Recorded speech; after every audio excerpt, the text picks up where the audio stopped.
Bienvenue pour la partie numéro 25, qui va être un système indien, système d'Estin. Ah non, non, ça va pas être ça. Ah, c'est étrange cette façon de jouer.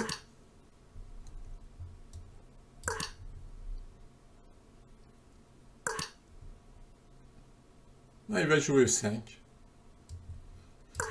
Bon, on va le laisser faire, hein, on va pas le contrarier.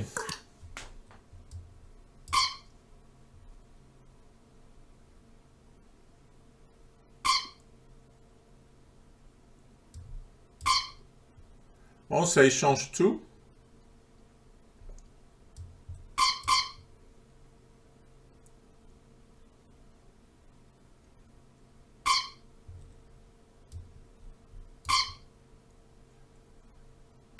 Sauf qu'à la sortie, j'ai une fourchette.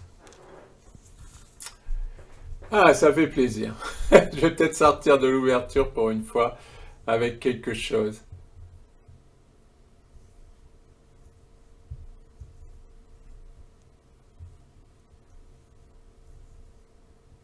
Ah, il n'est pas content.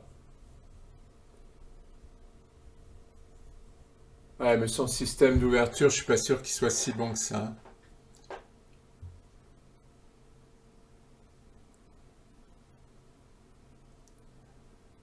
Ouais, là, il doit jouer Dame D7. Je vais reprendre avec échec, il va jouer Fou E7, je vais sortir le cavalier. Là, j'aurais même pu prendre ici. Mais je peux prendre là. Mais il va jouer Fou F6. Ouais, mais je crois que c'est tout à fait jouable.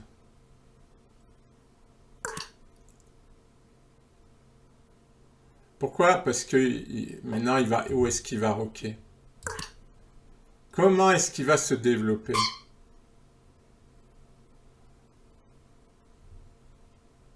Ça, c'est ennuyeux.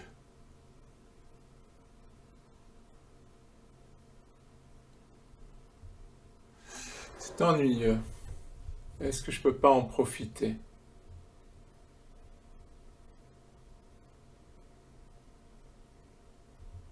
Ouais, je peux peut-être faire quelque chose.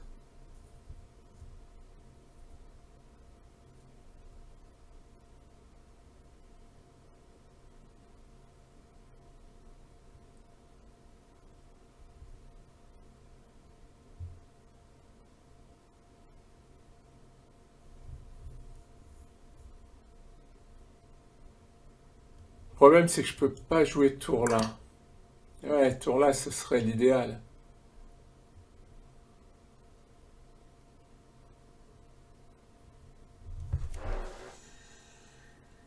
Hmm.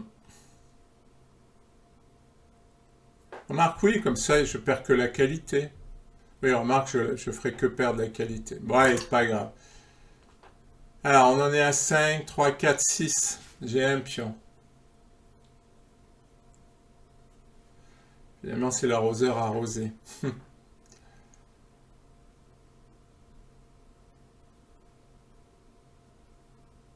Bizarre qu'il réfléchisse, hein. Il est obligé de prendre cette tour. Enfin, il aurait peut-être pu ramener le fou là, je sais pas. Tiens, si je prends, il y a le maître du couloir. Ce serait amusant. Voilà, le cavalier, je vais le faire jouer.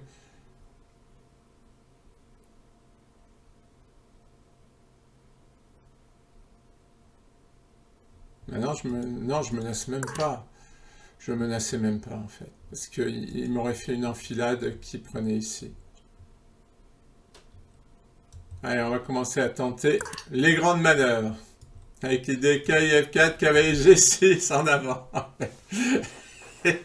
Ça me fait rire parce que c'est absolument n'importe quoi.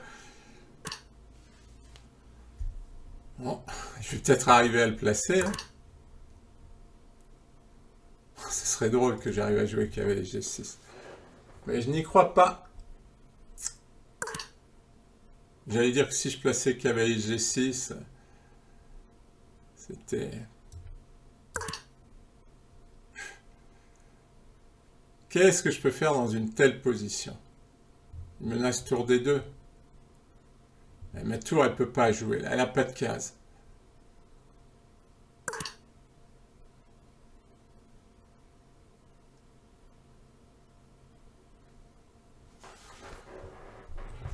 La tour, elle peut pas jouer.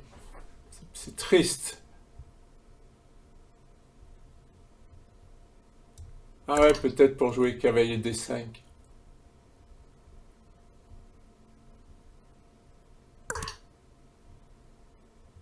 Ouais.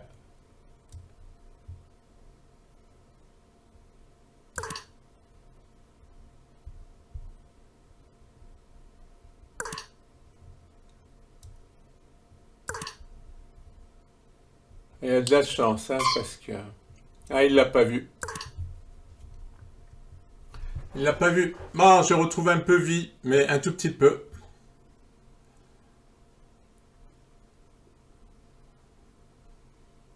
Ah, il est mal au temps.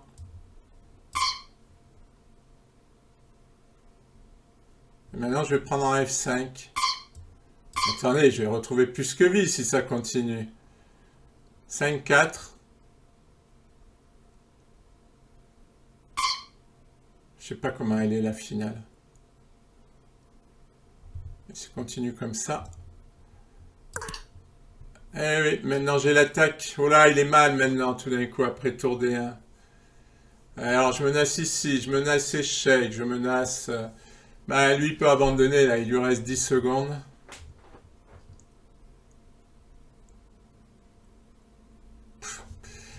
C'est pas très très beau, mais bon, c'est le jeu d'échecs, hein. Et maintenant, il y a mat.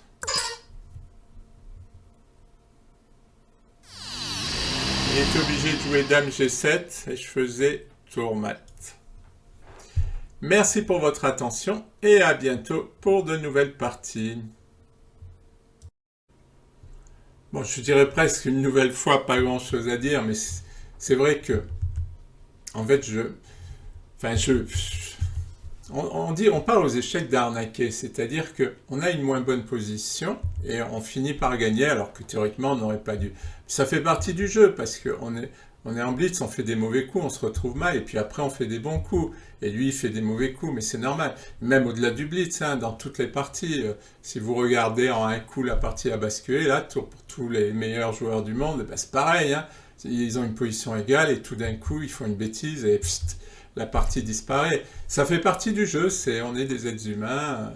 Allez, j'analyse quand même. Puis on prend... Donc là, effectivement, pour éviter de perdre son pion, il doit prendre avec le pion. Hein. Tout simplement, il ne perd pas son pion. Là, il prend un 5, et puis là, c'est repareil. Il faut prendre avec le pion pour ne pas perdre le pion. Bon, mais il n'a pas fait attention. Fou prend, pion prend. Donc là... Et là, dame prend G7, mais quelle horreur, mais quelle stupidité, mais c'est pas possible. En fait, en plus, je connais ce piège. Quand je me suis dit, je vais prendre en G7, je me suis dit, même au début, je me suis dit, je vais pas prendre parce que c'est mauvais de façon générale. Parce que je connais fou F6. Mais il faut que j'arrête de sous-estimer ce que joue l'adversaire. Mon adversaire venait de faire des bêtises, donc je me suis dit, bon, ben, il aura le droit au centre, je vais l'attaquer. J'ai pas regardé la position. Parce que si je regarde 30 secondes la position, eh bien, je la vois, la fourchette, quand même. C'est hallucinant. Après, la partie, elle est complètement perdue. Alors, je vais réussir à remonter, mais c'est parce qu'en fait, je pense qu'il est dans la même position que moi, mais dans l'autre sens. C'est-à-dire que tout d'un coup, il se retrouve gagnant et il perd un peu de son influx. Alors, au lieu de jouer dame 7, il aurait dû jouer dame F6. Et là, il gagnait une tour entière. Hein, parce que même si j'ai enlevé le cavalier, ben, il prenait la tour et le fou était protégé par la dame. Donc là, même, il avait une variante complètement gagnante. Bon, dame 7, là, c'est évident que j'aurais dû sortir le cavalier. Mais en fait, je sais que ma position est perdue. En plus, j'ai pas de jeu, là. Hein. Donc, c'est vrai que j'essaie de jouer un peu l'intoxication. Aux échecs, on dit l'arnaque. C'est pas un joli mot, mais c'est vrai. J'essaie de faire l'arnaque et ça va marcher. Bon. Après, au bout d'un moment, j'ai commencé à pas mal jouer, puisque je me suis quand même bien rattrapé. Dame échec, roi H8. Bon, là, c'est pas du jeu génial, mais vous voyez, progressivement, je commence à bien mettre mes pièces. C'est amusant, c'est à partir d'un coup que je vais commencer... Là, en fait, je suis toujours en train d'essayer de rattraper en plaçant mes pièces. Mais c'est vrai qu'à partir de ces 4, l'ordi il dit que c'est égal. Mais c'est vrai, parce que mon cavalier en D5, il va valoir une tour. Et lui, son problème, c'est que il va penser qu'à venir attaquer là, il va pas se rendre compte que de l'autre côté, j'ai du jeu, quoi. Et il a sous-estimé mon jeu. Voilà, c'est ça ce qui s'est passé sur cette partie. Parce que le cavalier, là, il vaut une tour, hein. Il vaut une tour. Bon, là, l'ordi, il dit qu'il faut revenir en E6. Mais c'est vrai que pour les Noirs, c'est pas si évident que ça, hein. Et là, il, il a sous-estimé ma position. C'est souvent comme ça, hein, c'est ce qui m'est arrivé au début, c'est que on pense qu'on est bien. Bon, l'adversaire nous a un peu déçus, donc on pense qu'on va gagner, puis on oublie toute prudence, quoi. Vous voyez, il a raté la fourchette, dame G7. Et c'est vrai que je peux déjà jouer tour D1 et c'est perdu. Parce qu'en fait, qu'est-ce qui se passe après tour D1? C'est que je joue avec une tour de plus. Sa tour ne joue pas et elle ne peut pas revenir dans le jeu. Donc j'ai une tour de plus, tout simplement. Et avec un roi très exposé. Tour D1 et puis après, bon, c'est perdu. Yamat, hein, il joue dame G7. Et bon, de toute façon, il était pas bien. Alors, pendant la partie, j'étais un peu désolé sur le fait d'avoir gagné, mais non, en fait, pas tant que ça, hein. J'ai pas si mal joué que ça. J'ai réussi à réorganiser mes pièces, pendant que lui, ben, il s'est un peu désuni, quoi. Donc, c'est pas immérité, cette victoire, contrairement à ce que je dis dans la vidéo. Merci de votre attention et à bientôt pour de nouvelles vidéos. Bienvenue pour la partie numéro 24. L'ordinateur a mis du temps à me trouver un joueur, là, j'espère qu'il va jouer. Ah, il joue.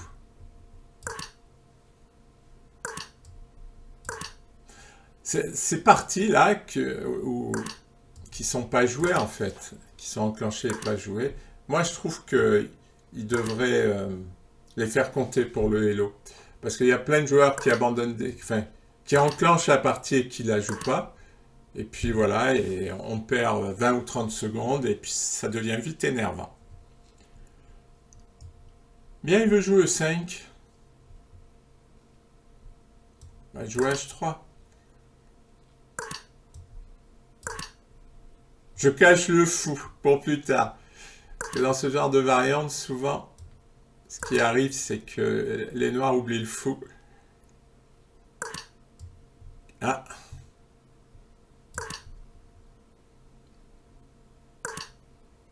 Ah oui, là, il se lance dans l'attaque. Bon, là, il s'affaiblit. Il a raison de jouer H6. Non seulement pour pousser G5, mais surtout pour empêcher cavalier G5.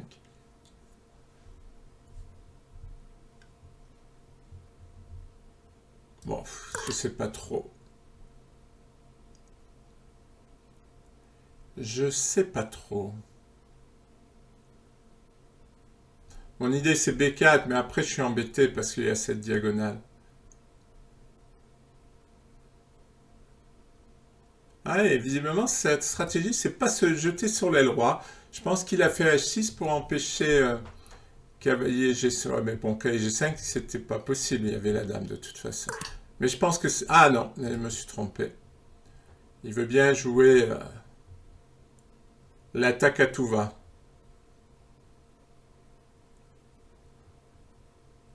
Je sais pas trop comment jouer. Il va jouer G4. Je vais être obligé un peu de faire des échanges.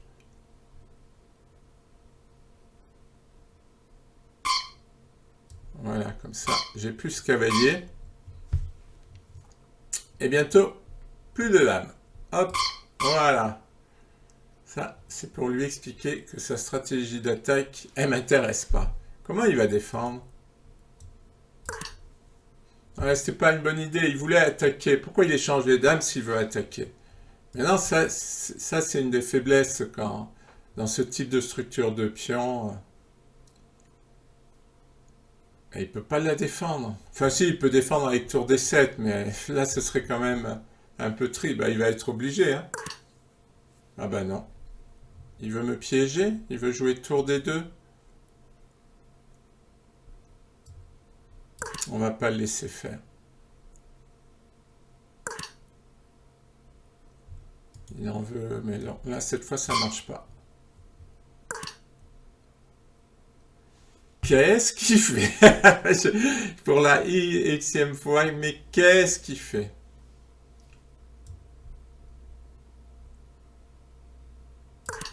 Ouais, je sors mon cavalier. Faut que je sorte ma tour aussi, parce que là, ça me plaît pas. Bon, son pion est cloué. Je vous ai dit que je l'avais caché et qu'il va peut-être l'oublier.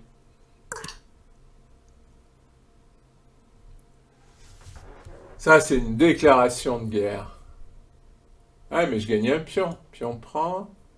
Il va me prendre. Je vais le prendre. Ah, bonne question.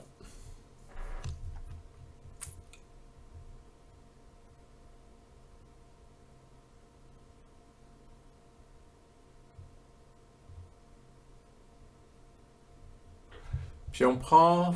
Tour prend. Pion prend. Ouais, s'il fait fou prend. Ouais. Moi, ça donne rien de bien excitant. Et si je le laisse prendre, je prends. Ah oui, mais il va m'attaquer en B4. En B2. Bon, on va prendre. Je suis un peu obligé. Rien n'a changé, hein. 4, 5. Oui, j'ai toujours mon pion d'avance. Maintenant, je peux jouer B4. Je peux pouvoir aussi jouer fou C4 échec. Et je suis sûr qu'il va se passer un truc. Je vais hypnotiser mon adversaire. Dans une partie, ce que j'ai dit, il ne le verra pas, il ne l'a pas vu.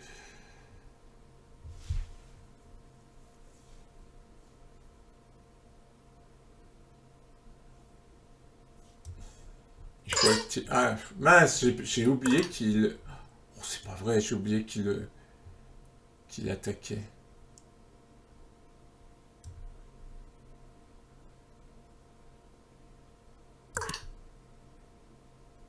Attention là. Là, je suis embêté.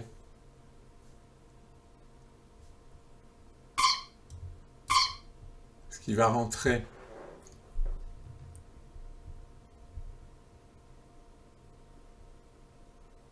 Et jouer fou là.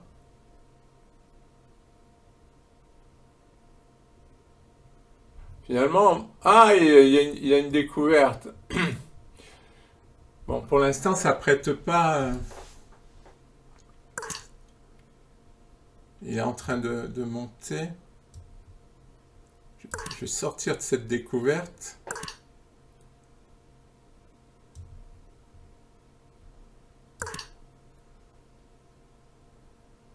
Allez, il va falloir que je me concentre. Faut que je fasse attention au mat du couloir.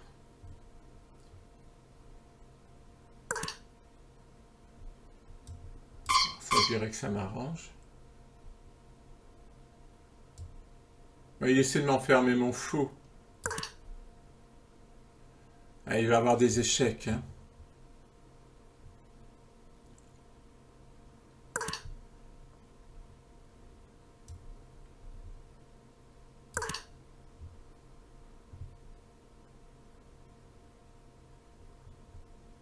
Il va falloir que je me concentre.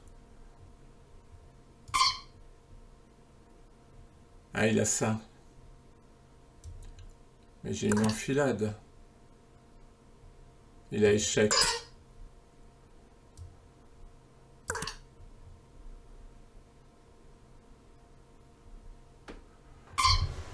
Bon, j'ai craqué.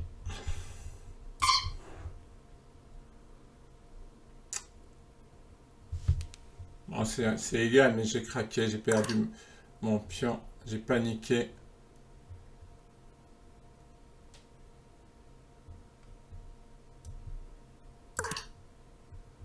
Et mon problème, c'est mon fou. Et cette paire de fous là qui me gêne, alors que la mienne n'est pas coordonnée. J'ai mon fou qui joue pas et mes pièces qui... Parce que si je fais ça, eh ben, il va faire échec. Ah, le bougre.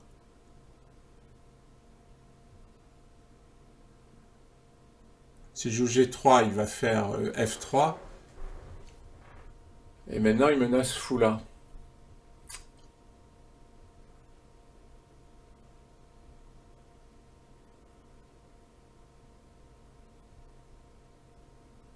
Je vais pas pouvoir défendre. Hein.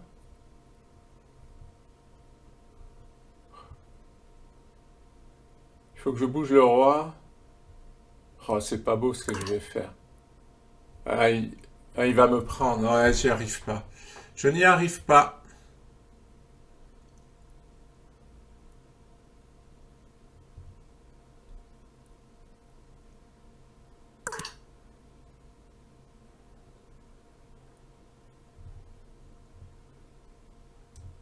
Tant pis, je vais être obligé de jouer un truc. Mais après, il a des fous trop actifs.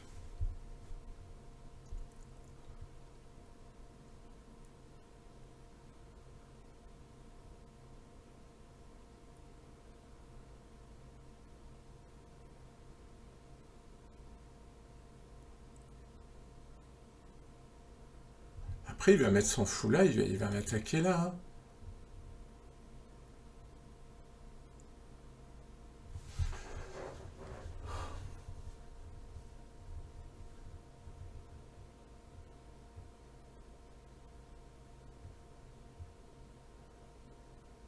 Je vais peut-être tenir la nulle, mais ça va être difficile, hein.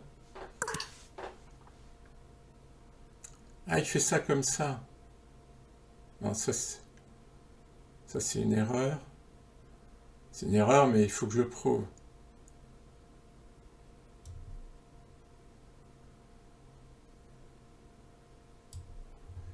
Il va falloir que je... Là, il attaque rien, en fait. Ah, là, il a fait une erreur, mais est-ce qu'elle est exploitable? J'en sais rien.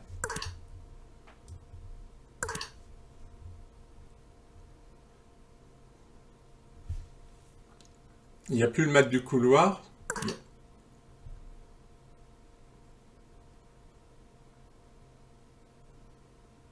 Ah si, il attaque toujours là. Ouais, tant pis. Tant pis, il faut que je fasse quelque chose, mon temps va passer, j'ai pas le temps de calculer.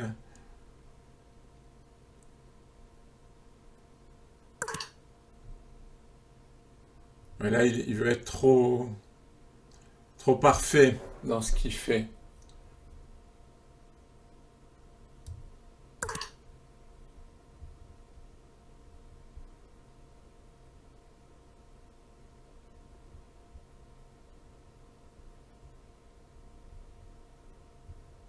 Bon, j'ai des bonnes chances de nul, mais il faut pas que je me fasse planter un truc.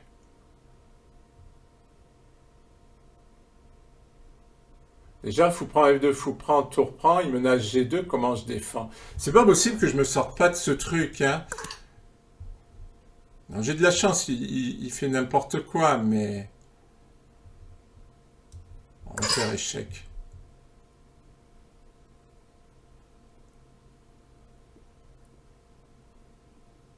Pourquoi je prends pas, en fait? Pourquoi j'ai pas pris?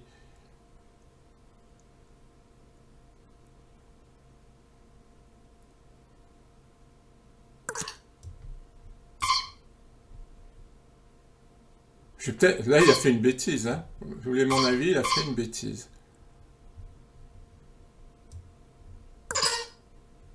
Là, j'essaie de gagner des temps pour réfléchir, mais là aussi, il fait une bêtise. Ah, comment il a gâché sa position!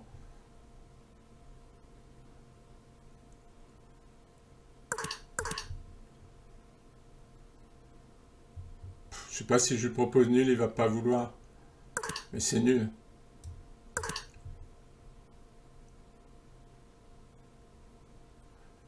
Désolé de lui dire que c'est nul. Oh, il essaie de magouiller.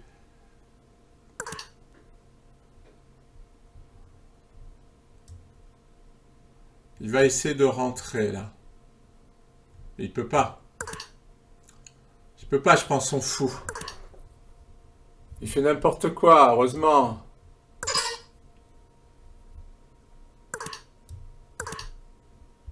Ah, il me cloue! C'est pas vrai! J'ai gâché la position. Allez, c'est pas grave. Oh là là, il avait un tel avantage. Et là, j'ai gâché. Bon, j'ai fait une gaffe. Bon. Mais la partie m'intéresse quand même parce que j'avais un fou très mauvais là. Et on le verra à l'analyse, mais il avait une belle attaque. Il a gâché hein, la position, mais moi aussi. Bon. Allez, j'abandonne. J'analyse la partie numéro 24.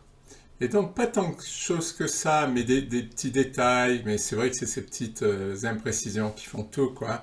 Que ce soit pour moi ou mon adversaire, de toute façon. Alors là, dans cette position, hein, je ne vous fais pas tout défiler. J'espère que vous vous souvenez de la position. Il y a mon fou qui est enfermé, c'est vrai. Et ce que je devrais faire, c'est jouer G3 pour faire jouer le fou. À la place, parce qu'en fait l'idée c'est de faire sauter les pions noirs. Hein. À la place, j'ai fait E prend F4, ça c'est pas terrible parce qu'après mon fou il est toujours enfermé. Maintenant les noirs menacent la fourchette, c'est ce qui s'est passé dans la partie.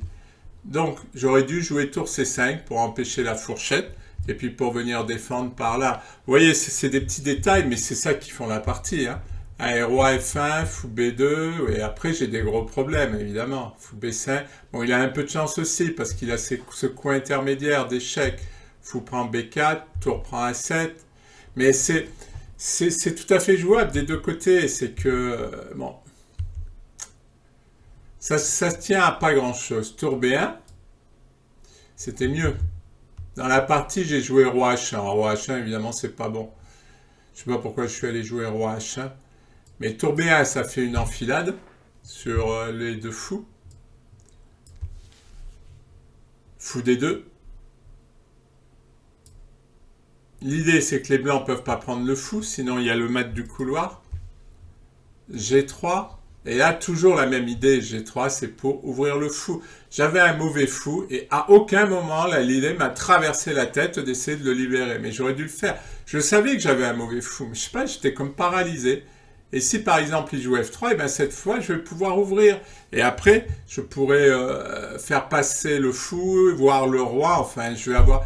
Par exemple, si je mets le fou ici, après la position est solide, quoi. Il ne pourra pas gagner, ça sera impossible. Donc voilà, bon. Ben, j'ai pas fait jouer ce fou, c'est bien dommage. Tour C2, la partie s'est jouée à ça. Hein. Roi H1 qui est idiot. Fou C1. Ah ouais, c'était ça mon idée, fou G1 pour essayer de venir défendre le fou, mais c'était pas bon. Et là, tout simplement, il fait fou prend F2. Et puis derrière, il fera fou C6 et le pion G2, il va sauter. Hein. Mon fou là, il est complètement hors jeu, donc ça sert à rien. Eh, j'ai mal joué cette phase de la partie. Alors, fou C6. J'ai un petit tic, je fais un bruit, il faut que je le contrôle. Je commence à contrôler un certain nombre de mes tics, mais pas tous. Mais je vais y arriver. À force d'écouter les vidéos, c'est un révélateur, vous vous imaginez pas. Tout ce qu'on fait qui va pas. Donc, fou C6, ça c'était quand même un bon coup. Tour D1, roi E7.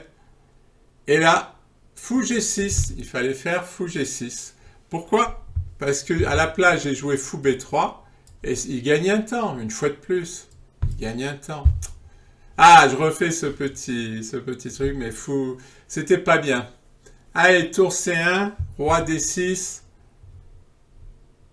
Et là, grosse erreur, c'est tour C3. Et une fois de plus, il fallait qu'il fasse fou prend F2. Et dans cette position, c'est encore mieux parce que le fou est déjà là pour attaquer. Donc, bon. Il l'a pas fait, heureusement. Enfin, heureusement. J'ai fini par perdre, mais j'ai pu résister. Roi E7, pion prend, fou prend F2. Alors, au lieu de fou prend F2, il pouvait faire tour B1. Avec l'idée fou prend F2. Roi G2, pour s'en sortir. Fou B5, qui attaque la tour. Et l'idée, c'est de venir faire échec. Ça, c'est pas mal. Tour D5 qui fait une enfilade, mais qui ne marche pas. Fou F1. Roi H1 pour protéger le fou. Tour prend B3. Tour prend fou. Tour prend F3. Mais même dans cette variante qui est bien pour les noirs, hein, c'est pas si clair que ça. Tour H3, fou H2. Et après, je joue encore roi G1. Et je suis sûr que la position peut tenir. Bon, je joue pour la nulle maintenant, parce qu'il a deux pions et j'en ai un. Mais je pouvais encore tenir, je pense. Bon, c'était mieux pour lui. Hein. À la place, il a fait fou prend F2. Et bon, là, normalement, c'est nul. Mais tous les deux, on va jouer n'importe quoi, de toute façon. Bon, il faut dire qu'il ne reste pas beaucoup de temps. Hein. On est à moins, je sais pas, on doit être à moins de 30 secondes. Donc, même avec le rajout de temps, 3 secondes par coup, c'est pas beaucoup quand même. Hein. roi G1, tour B1. Et là, roi F1, ben, il peut déjà faire fou C4, mais il ne le voit pas. Il va le voir après, bon. Échec. Et je reviens en E2, et là, cette fois, fou C4, il gagne. Bon, une partie qui s'est pas tenue à grand-chose, hein, j'étais mieux, j'avais gagné un pion de mémoire. Attendez, je vérifie. Oui, j'avais gagné un pion, c'est bien ce que je disais. J'étais mieux, et puis bon, ben ça a basculé. Bon, c'est pas grave. Sur le moment dans la partie, j'ai l'impression que tout est terrible, et c'est vrai qu'après, quand j'analyse, quand je suis sorti du contexte, eh ben, je relativise. Souvent, ça s'est joué à pas grand-chose, des imprécisions. C'est vrai que sur le moment, les imprécisions me paraissent énormes, mais finalement, non, c'est pas si mal joué, ni de sa part, ni de la mienne.